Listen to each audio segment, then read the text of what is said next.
This is your News Source Evening Bulletin for today, Wednesday, the 17th day of February in the year 2021. I'm Gordon Mosley. Here is what we're tracking tonight. The Guyana Coast Guard and its supporting agencies are preparing to call off the search for the small vessel that was spotted 2 days ago in Guyana's waters with a number of dead bodies aboard. Last evening, Public Works Minister Juan Edgel called a press conference to announce that the boat had disappeared and the authorities had no clue of its whereabouts. So we have 3 different dispatches of vessels by way of water, 2 boats off of the northwest, 1 boat that was already out at sea, moving from its position into that general area, and this afternoon a dispatch with the Guyana Defense Force Coast Guard just after 5 o'clock. And we've had 2 aerial surveillance covering about 5 hours of aerial search. We have not had a sighting of that boat. The vessel was last seen on Monday night at about 80 miles off the coast of Guyana. The crew of an outgoing vessel that first discovered the boat and made the emergency calls was asked to keep an eye on it so that the local authorities could be mobilized to head out to sea.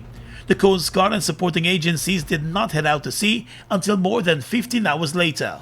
Receiving the report as of 4 minutes after 2 yesterday, and our efforts during the afternoon, last sighting 53 minutes after 7 last night, and I need to indicate at that time the weather out at sea was not friendly based upon the reports that we would have received.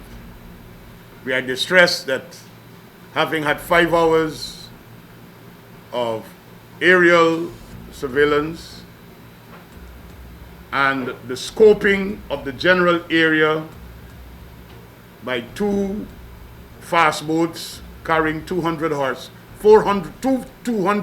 horsepower engines, each which is 400 horsepower. They've gone all the way out, and they've been along the line, I'm told, from Anna Regina all the way out in that general area, of which Captain Flores will be able to describe. We haven't had any sightings as yet. In a statement this afternoon, the Public Works Ministry, which has taken the lead on the search for the boat, indicated that there has still been no sighting. In addition to a number of vessels from the private sector joining the search, the GDF also conducted a number of flights over the area where the vessel was last spotted. Those searches also came up empty-handed. The Guyana Maritime Administration has since issued a warning to all vessels that might have to traverse the area to be on the lookout for the drifting vessel and to report any sighting. Guyana has also reached out to the Trinidad and Tobago Coast Guard since it is suspected that if the vessel is still drifting, it could make its way into the waters of Trinidad and Tobago. Although the vessel with the dead bodies was spotted in Guyana's waters, there are no reports of any missing vessel or crew locally. There are also no reports from neighboring Suriname about any missing vessel. The vessel was discovered without an engine, leading security officials to suspect a possible pirate attack. More news coming up in a moment. GTT is celebrating our 30th year of proudly serving Guyana. You're invited to join the celebration with 30% off your internet for 3 months when you sign up for Blaze high-speed internet powered by Plume Home Pass. Promotion runs from January 29th to February 28th. Take advantage of this offer today using promotional code BLAZE330. Visit gtt.gy Blaze discount 17 for full details. GTT and you, together we rise. Farfan and Mendez Group of Companies are committed to promoting development through quality service and integrity. We offer our customers genuine products, reliability, and excellence in service. Our corporate head office at Providence affords you the added convenience of a spacious showroom with secured parking. At Farfan and Mendez, we continue to offer our customers a wide range of genuine and affordable German-engineered equipment. We also offer clean, green alternative energy solutions with our industry-leading brands of solar equipment. So, Visit our new showroom at Providence and enjoy the service of our efficient and courteous staff. Farfan and Mendez, offering you solutions you can depend on. Trifina, how you could get yarning on today's pension day? I collect my pension and went to the market since the 23rd. How you mean? I tell you, Levy switched to lodgement.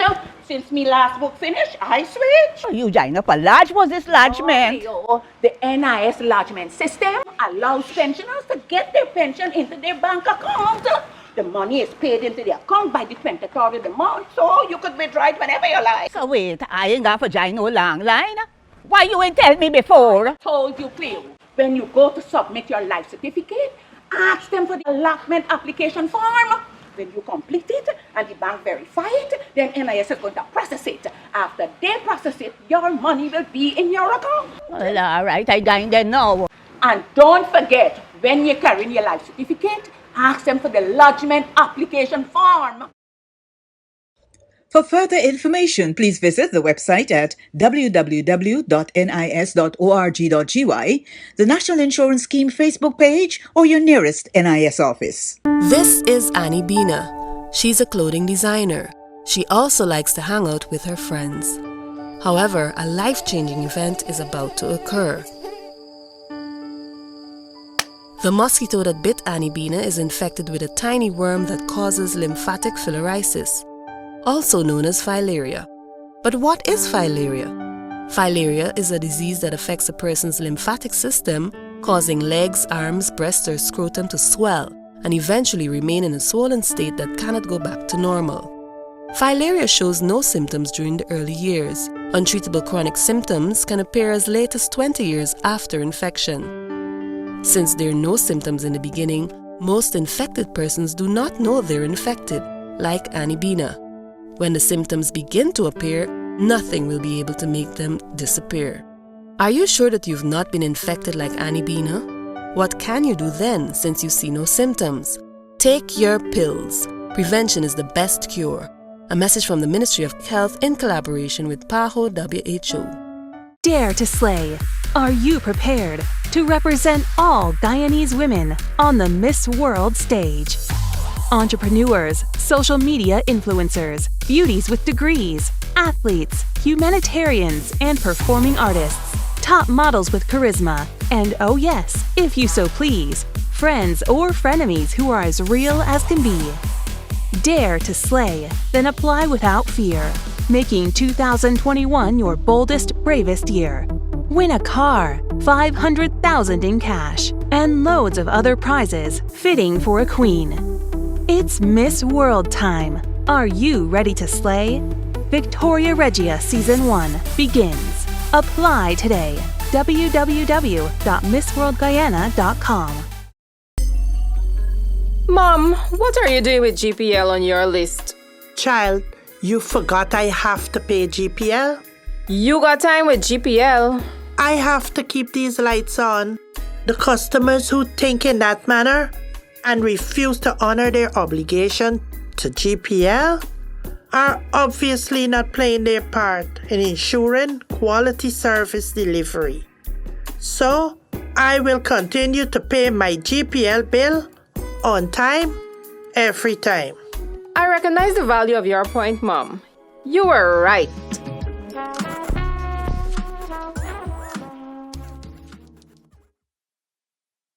This is Annie Bina. She's a clothing designer. She also likes to hang out with her friends. However, a life-changing event is about to occur. The mosquito that bit Annie Bina is infected with a tiny worm that causes lymphatic filariasis, also known as Filaria. But what is Filaria? Filaria is a disease that affects a person's lymphatic system, causing legs, arms, breasts, or scrotum to swell and eventually remain in a swollen state that cannot go back to normal. Filaria shows no symptoms during the early years. Untreatable chronic symptoms can appear as late as 20 years after infection. Since there are no symptoms in the beginning, most infected persons do not know they're infected, like Annie Bina. When the symptoms begin to appear, nothing will be able to make them disappear. Are you sure that you've not been infected like Annie Bina? What can you do then since you see no symptoms? Take your pills. Prevention is the best cure. A message from the Ministry of Health in collaboration with PAHO WHO. GBTI is your Guyanese bank, a bank that understands every customer's unique needs, opportunities, challenges, and financial concerns. At GBTI, we see you for you. Whether you're buying a new home or car, planning your next vacation or retirement, saving for your child's future, or whether you're ready to take that bold step of investing in your dream business idea, we are with you every step of the way. We hear your stories and watch you focus on your dreams as we share your aspirations. We are more than just banking. We are a family. We are part of your community. Our commitment extends way beyond the walls of our branches and is demonstrated every day in the opportunities we provide to our individual and business customers. The support, time, and commitment we give back to communities across Guyana to help improve the lives of our Guyanese families. Because we see Guyana through your eyes. Fuel it up and drive, super 95. Tune up. Fuel it up and drive, super 95. Tune up. Protect your fuel system, boy. High mileage and performance, boy. Guy Oil's Super 95 gasoline gives you more reasons to drive and is available at 56 service stations nationwide. For affordable price, high performance, and high mileage, choose Guy Oil's Super 95 gasoline. Fuel it up and drive.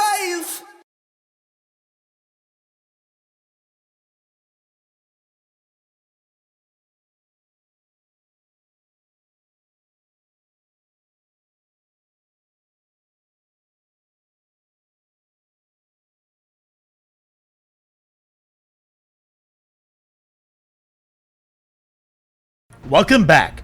The former head of the Environmental Protection Agency, Dr. Vincent Adams, today lambasted the ExxonMobil company for leading what he called a public relations campaign of misinformation and untruths over its flaring from the Liza 1 Destiny oil vessel.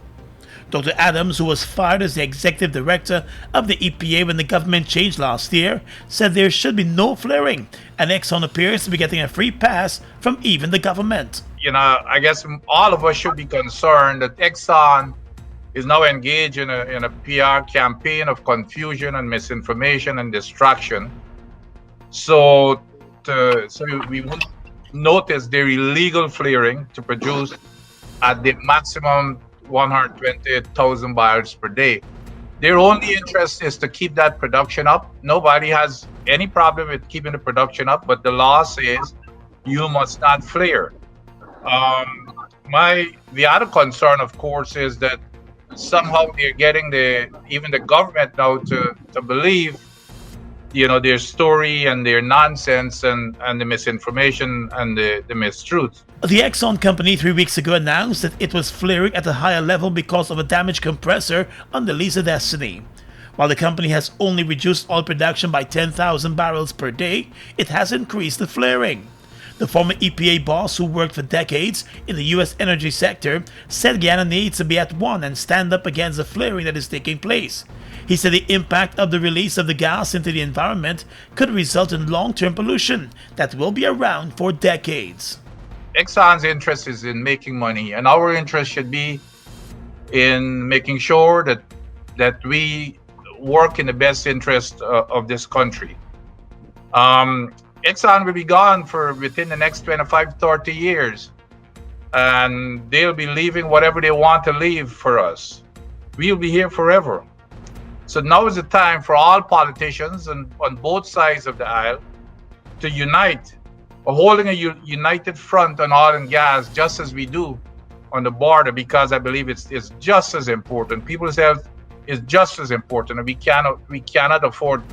Guyana is relatively a pristine country, and if we do not nip this in the bud here, and this country becomes overwhelmed with pollution, then it's not a good thing for the future generations. We cannot wait until there are 10 FPSOs out there. Dr. Adams is adamant that the Exxon license does not allow it to conduct flaring exercises, and he has stated that the ongoing situation is troubling and needs to be addressed soon. The government has said it is monitoring the situation based on daily reports from the company. The former EPA boss believes that is simply not good enough. More than 24 hours since 4 high-profile prisoners escaped from the Mazaruni jail, search teams are still spread out through the Essequibo region, and there has still been no sighting of the prisoners. Acting Prison Director Nicklin Elliott told news source this afternoon that a number of search teams have been dispatched to various nearby communities. He also confirmed that all of the prison officers who were on duty at the time of the escape are being questioned by the police and are not on the job at this time. Police investigators are following a report that a farmer in the Mazaruni community close to the prison has reported that his boat and outboard engine were both stolen yesterday. It is suspected that the 4 escapees might have been the ones to cart off with the boat and engine. The authorities continue to ask for anyone who may know the whereabouts of the escapees Imran Ramsuak, Samuel Gavaya, Ryan Jones, and Kenrick Light to make contact with the nearest police station or call 911. All 4 escapees were behind bars for killings, with 2 of them being sentenced to death. In a statement, the Guyana Police Force issued an appeal to members of the public, relatives and friends of the escapees, and other persons to contact the police with any information about the whereabouts.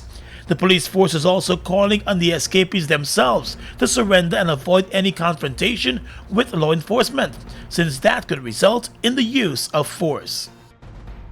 As the government threatens legal action against Seavon's Waste Management Company over its purchase of government land on Mandela Avenue, the company's chief executive officer Maurice Archer appears to be preparing himself for a possible legal battle.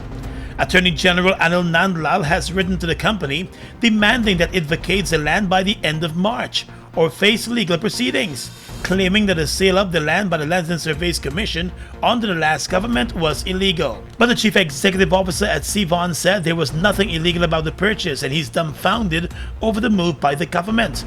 Mr. Archer explained to news source today that while the property was valued at $47 million, his company ended up paying $100 million, which was more than double the value.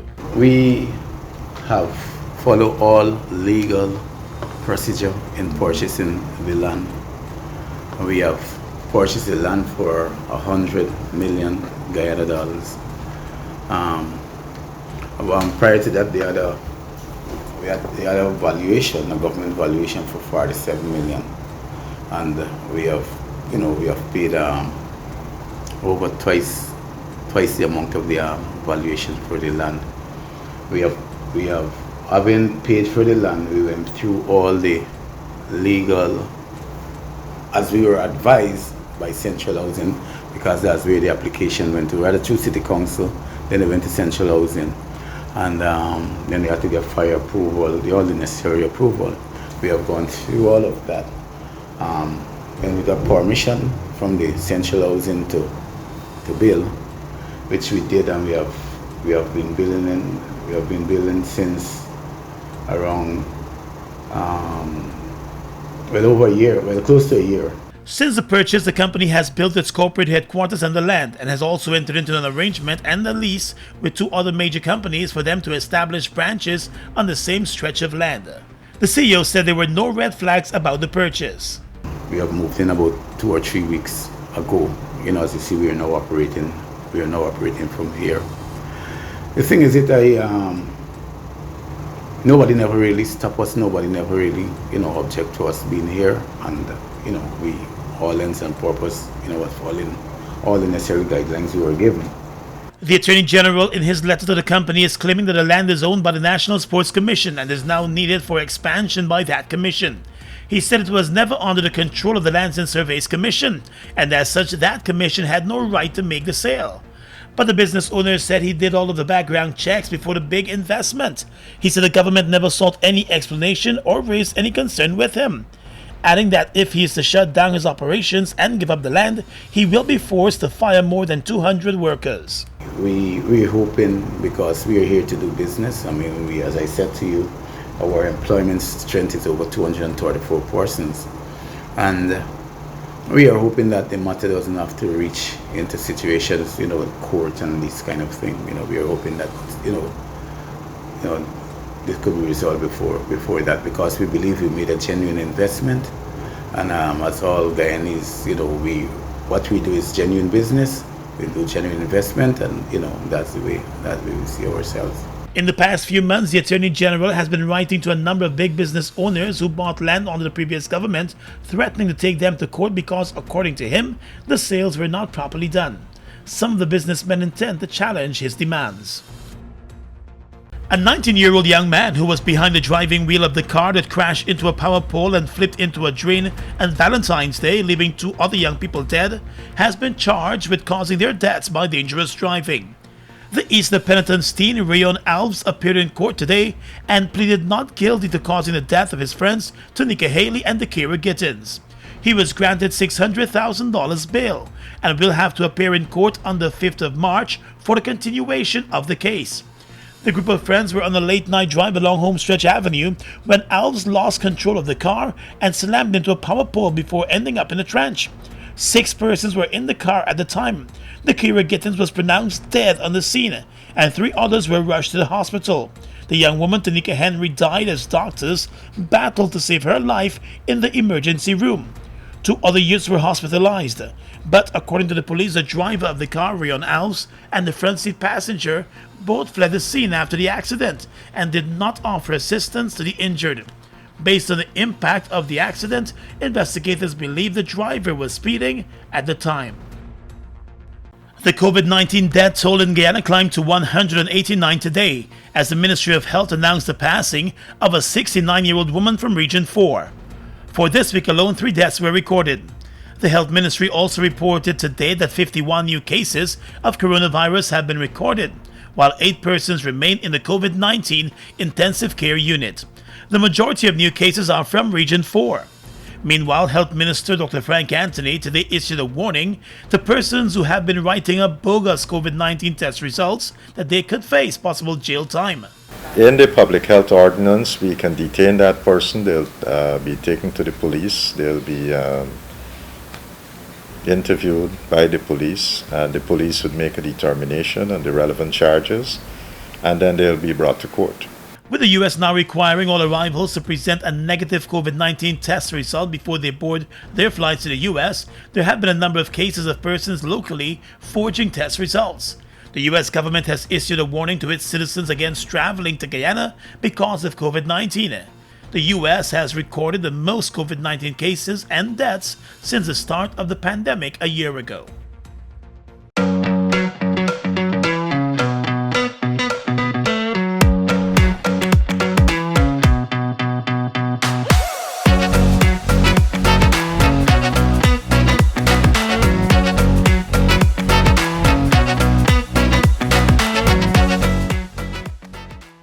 This is Annie Bina. She's a clothing designer.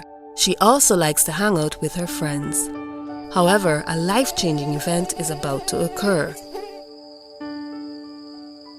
The mosquito that bit Annie Bina is infected with a tiny worm that causes lymphatic filariasis, also known as Filaria. But what is Filaria? Filaria is a disease that affects a person's lymphatic system, causing legs, arms, breast, or scrotum to swell and eventually remain in a swollen state that cannot go back to normal. Filaria shows no symptoms during the early years. Untreatable chronic symptoms can appear as late as 20 years after infection. Since there are no symptoms in the beginning, most infected persons do not know they're infected, like Annie Bina.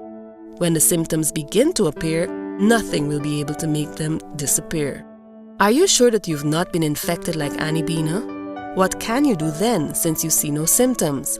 Take your pills. Prevention is the best cure. A message from the Ministry of Health in collaboration with PAHO WHO.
Due to the impacts of the global pandemic, COVID-19 across our nation, essential organizations like us have chosen to adopt innovative approaches to meet the emerging needs of our customers while protecting our employees. Here are some quick tips to make managing your GPL bill easier while we practice social distancing. To register for electronic billing, you can use the e-billing tab on your website. To access your bill balance, you can use 4 options: the website live chat at gpl.net, the online inquiry on our website under billing, SMS Freedom by texting your GPL reference number to 624-0400 or 608-8400, or call our call center at 226-2600. A message from the Guyana Power and Light Incorporated.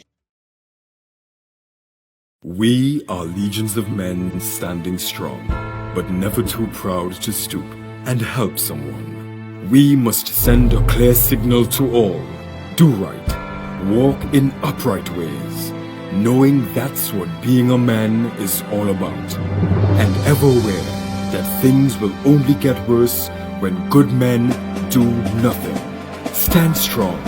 Be the one to live right. This is Annie Bina. She's a clothing designer. She also likes to hang out with her friends. However, a life-changing event is about to occur. The mosquito that bit Annie Bina is infected with a tiny worm that causes lymphatic filariasis, also known as Filaria. But what is Filaria? Filaria is a disease that affects a person's lymphatic system, causing legs, arms, breasts, or scrotum to swell and eventually remain in a swollen state that cannot go back to normal. Filaria shows no symptoms during the early years. Untreatable chronic symptoms can appear as late as 20 years after infection. Since there are no symptoms in the beginning, most infected persons do not know they're infected, like Annie Bina. When the symptoms begin to appear, nothing will be able to make them disappear. Are you sure that you've not been infected like Annie Bina? What can you do then, since you see no symptoms? Take your pills. Prevention is the best cure. A message from the Ministry of Health in collaboration with PAHO WHO. Across the region right now, Barbados Today reports that the 2 main bodies in Barbados representing the business community appeared on Monday to be softening their stance on extended lockdown measures as a wave of COVID-19 deaths continues to build. But leaders of both the Barbados Chamber of Commerce and Industry and the Barbados Private Sector Association were keenly watching the government's ability to contain the spread of the viral infection and the long-term impact of the lockdown on their member businesses. The president of the Barbados Chamber of Commerce and Industry, Tricia Tannis, issued a plea to the authorities to hold up their end of the bargain and strengthen enforcement of the strict COVID-19 directive. On Monday, Prime Minister Mia Mottley announced that the country would remain on the 7 p.m. to 6 a.m. curfew, along with a strict ban on non-essential business as part of efforts to curtail community spread of COVID-19. The Dominican Republic has started inoculating medical staff against COVID-19 yesterday as it launched its vaccination campaign, following the arrival of the first 20,000 doses of the Oxford University's AstraZeneca vaccine. Speaking at the Air Force Hospital where the campaign started, the president said his government had acquired 110,000 doses of the vaccine from the Serum Institute of India due to delays by other vaccine makers. The Serum Institute, the world's largest vaccine maker, has licensed the vaccine from AstraZeneca and Oxford University and markets it as Covishield for low and middle income countries. The Dominican Republic is the Caribbean country worst hit by the coronavirus pandemic, registering 2,975 deaths and more than 231,000 cases. And finally tonight, international news. United Nations Secretary General Antonio Guterres has sharply criticized the wildly uneven and unfair distribution of COVID-19 vaccines, saying that 10 countries have administered 75% of all vaccinations and demanding a global effort to get all people in every nation vaccinated as soon as possible. The UN chief told a high-level meeting of the UN Security Council that 130 countries have not received a single dose of vaccine, and he declared that at a critical moment, vaccine equity is the biggest moral test before the global community. Guterres called for an urgent global vaccination plan to bring together those with the power to ensure fair vaccine distribution, scientists, vaccine producers, and those who can fund the effort. The Secretary General also called on the world's major economic powers in the Group of 20 to establish an emergency task force to establish a plan and coordinate its implementation and financing. He said the task force should have the capacity to mobilize the pharmaceutical companies and key industry and logistics actors. And that's your News Source Evening Bulletin for tonight. I'm Gordon Mosley reporting. Stay safe.